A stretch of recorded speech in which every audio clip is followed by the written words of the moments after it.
what happens if I... Just follow the yellow brick road.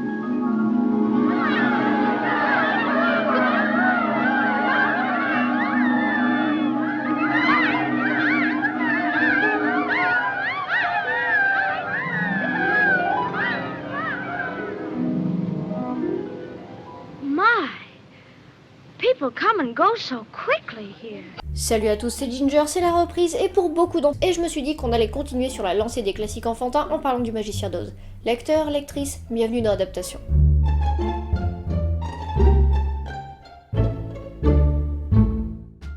Le Magicien d'Oz est un roman écrit par Lyman Frank Baum et publié en 1900 tout pile. Si le roman dont je vais vous parler aujourd'hui est assez connu, le fait que l'auteur, ainsi que plusieurs membres de sa famille, en ait rédigé de nombreuses suites, l'est beaucoup moins. En effet, en 1904 sort Le merveilleux pays d'Oz, et en 1907, Ozma, la princesse d'Oz, suivie de 1908 à 1920 par des récits divers dont certains seront publiés à titre posthume. C'est au tour du fils aîné de Frank Baum, Frank Jocelyn Baum, de publier en 1935 The Laughing Dragon of Oz, avant que Roger Stanton Baum, le petit-fils de Frank Jocelyn Baum donc, ne reprenne le flambeau et quitte son métier de banquier pour continuer l'œuvre de son arrière-grand-père dans plusieurs romans. Bref, une sacrée histoire de famille avec plein de noms rigolos. La version filmique la plus connue est d'ailleurs celle de 1939, réalisée par Victor Fleming, avec dans le rôle titre Judy Garland, et sa fameuse chanson Somewhere Over the Rainbow, qui est, il faut le dire, un putain de classique. Cependant, l'univers d'Oz a été adapté de nombreuses fois au cinéma, et entre 1908 et 2013, on dénombre pas moins de 12 films, à la qualité très variable. Le dernier en date, il y a beaucoup à dire sur le Magicien d'Oz, et je n'entrerai jamais dans le vif du sujet si je continue à digresser. Le roman est très rapide à lire, et exceptionnellement, il n'y aura pas d'extrait de celui-ci parce qu'on a déjà perdu beaucoup de temps comme ça.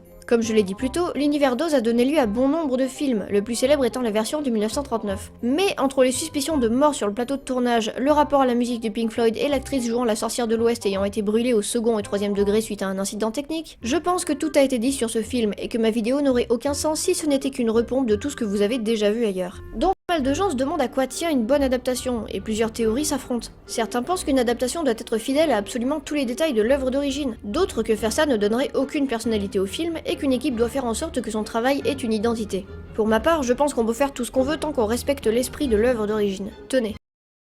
Certaines adaptations sont très malhonnêtes en se présentant comme une revisite ou un hommage à une œuvre écrite, mais en ne gardant que 2 ou 3 points de détail histoire de se donner une paternité classe. L'épisode d'adaptation est terminé, j'espère que ça vous a plu, portez-vous bien et à la prochaine!